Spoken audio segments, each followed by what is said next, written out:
Kaip vyksta pasirengimas rungtynėms su belgais? Ar jie pavojingi labai varžovai?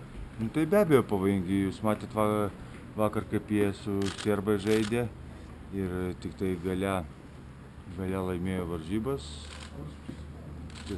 Atrodo 6 ar 7 taškais, tai aš manau bus ką veikti. Jie vis tiek dabar geriau žaidžia negu per pasiruošimą. Su belgai žaidė 2 rungtynės pasiruošimo etape. Kokia tai komanda ir kaip su jo žaisti reikia norint laimėti?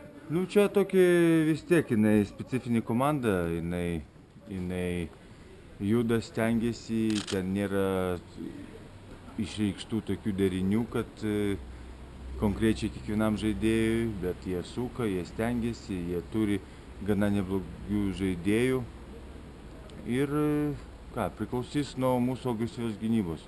Todėl, kad tikrai, jeigu jie leis žaisti, jie moka tą daryti. Ar tokios stiliaus komandos parangios mums yra, kur yra, reiškia, ir gynėjai atletiški, juodaodžiai, greitai? Tai be abejo, kiekviena komanda, tokia kaip ir suomiai, kaip latviai, kaip belgai, labai neparankus. Todėl, kad jie žaidžia tokį krepšinį, kur tu nežinai, ką šiuo momentu jie gali padaryti, kokį veiksmą. Jie gali neapgalvotai padaryti, jie gali paskubėti, bet laimėję praktiškai užsitikrintume kelialapį į ketvirtfinalį. Žinot turbūt tai. Atsiprašau? Sakau, laimėję turbūt užsitikrintume kelialapį į ketvirtfinalį. Ar jau galvojate apie tai kažkiek, ar ne? Tai aišku galvojam, kad visą laiką galvojam, kad kiekvienas varžybas reikia laimėti. Ir stengiamės ne tik tai paskaičiuoti, kiek mums reikia laimėti varžybų, bet mes stengiamės kiekvienas varžybas laimėti. Ačiū už ačiū. Dėkui. Ačiū už ačiū. Ačiū. Gerai. O, kas čia yra? O kas čia per aparatas? Kamera.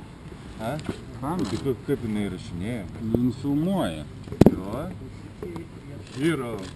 Ir kiek jinai laiko tokį? Nedaug. Valandą jau.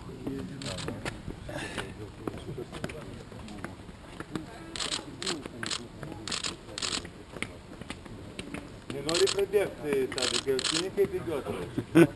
Ne, ačiū. Nu, bet aš žinai nenoriu, nes tave aplenksiu dar. Tai aišku. Nu, Markę tada aplenkiau, tai ką? Po to juokitės iš Marijono visi. Kur Markę aplenkiau? Aišku, su kuprinė jį aplenkiau. Nu. Matai. Nu, sėkmės. Pavarykit. Šo. Duodu 13. Svarbu nesuantyti mane. Tai va.